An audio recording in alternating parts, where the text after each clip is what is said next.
I am 108 years old. Take a good look at me. I am a living monument to biological efficiency, a biological miracle, and a complete and utter fool. It is 5 o'clock in the morning and the world is still dark, save for the harsh blue-white glare of the fluorescent bulb humming over my kitchen island. I can hear the refrigerator motor kick on, a low rhythmic vibration that feels like it's the only heart beating in this house. I reach out my hand and the skin on my knuckles looks like translucent parchment paper. So thin, I can see the blue veins pulsing underneath like slow-moving rivers. My pulse is a steady mechanical metronome. It never misses a beat. That is the problem. I pull the heavy handle of the refrigerator. The seal breaks with a soft hiss, and the cold air rolls out against my chest.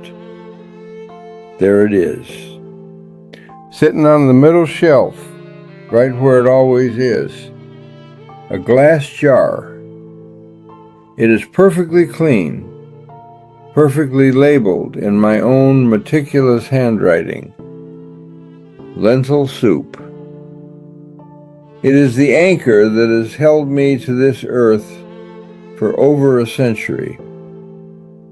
I unscrew the lid and the scent hits me. It smells of cumin, turmeric, and damp earth. To some, it might smell like health. To me, it smells like survival. And survival is a very lonely scent.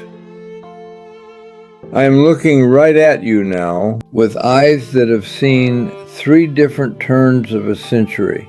And I am telling you, with every ounce of breath I have left, do not do what I did. Do not win the game the way I won it. My longevity is not a trophy. It is a prison. Decades ago, I bought into the greatest lie ever told to man. I believed that a disciplined body was the same thing as a successful life. I became the architect of my own cage, and I built it one brick at a time, with the arrogance of a man who thought he was smarter than nature. I looked at the world around me and I felt a smug, cold superiority. I watched my brothers, God rest their souls, at the family gatherings. I remember the way the air used to smell back then. It smelled of wood smoke, roasted pork, and cheap red wine that stained their teeth and their shirts. They would laugh until their faces turned purple, slapping each other on the back, grease glistening on their chins as they reached for another slice of birthday cake. And where was I? I was the man in the corner with the measured greens. I was the one who brought my own scale to the dinner table. I sat there with my back straight, sipping filtered water, looking at their joy as if it were a disease. I viewed their laughter as a weakness. To me, that second helping of potatoes wasn't a celebration. It was a slow-motion suicide that I was too disciplined to commit. I thought I was. Earning days. Every time I refused a glass of wine, I told myself I was buying an extra week at the end of my life. Every time I skipped the dessert that my wife spent 3 hours baking, I thought I was depositing time into a biological savings account. I traded the warmth of the hearth for the cold, hard precision of the kitchen scale. I was a king of self-control, ruling over a kingdom of one. I lived by the clock and the gram, convinced that if I could just control the input, I could outrun the inevitable. I didn't realize that while I was busy outrunning death, I was also outrunning the point of being alive. The tragedy of my life didn't happen all at once. It didn't come with a bang or a sudden collapse. It crystallized 20 years ago on a Thanksgiving that still burns in my mind like a brand. I was 88 then, already an anomaly, already boasting about my blood pressure and my resting heart rate. My daughter Sarah had spent 2 days in the kitchen. I can still smell the sage and the rosemary. I can still hear the sound of the house filled with people, my grandchildren running through the hallways, the floorboards creaking under the weight of a dozen different lives. The kitchen was thick with the steam of boiling potatoes and the sweet, heavy scent of roasting butter. When it came time to sit down, the table was a masterpiece.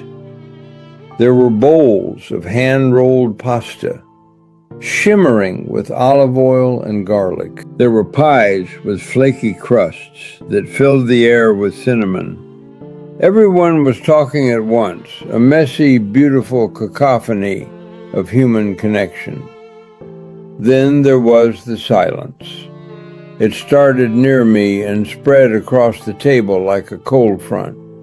I reached into my thermal bag and pulled out my jar, my lentil soup, my longevity in a bottle. Sarah looked at me and the light just went out of her eyes. She didn't yell. She didn't even argue.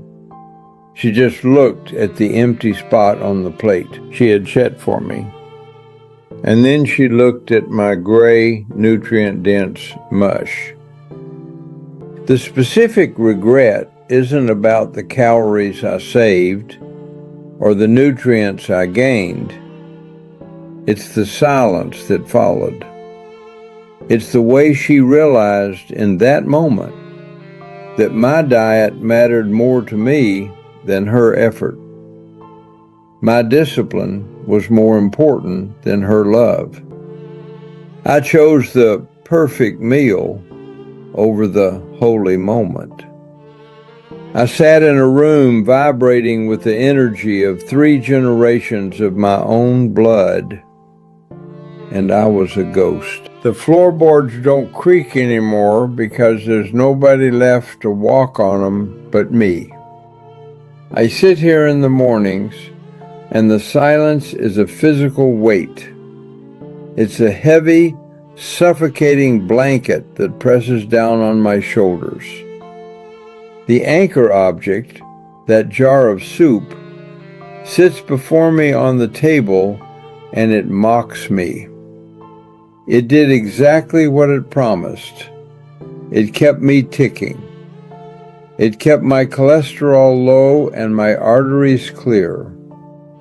It kept me alive long enough to watch the world turn gray. It kept me alive long enough to bury my wife, who ate the butter and drank the wine and died with a smile on her face 25 years ago.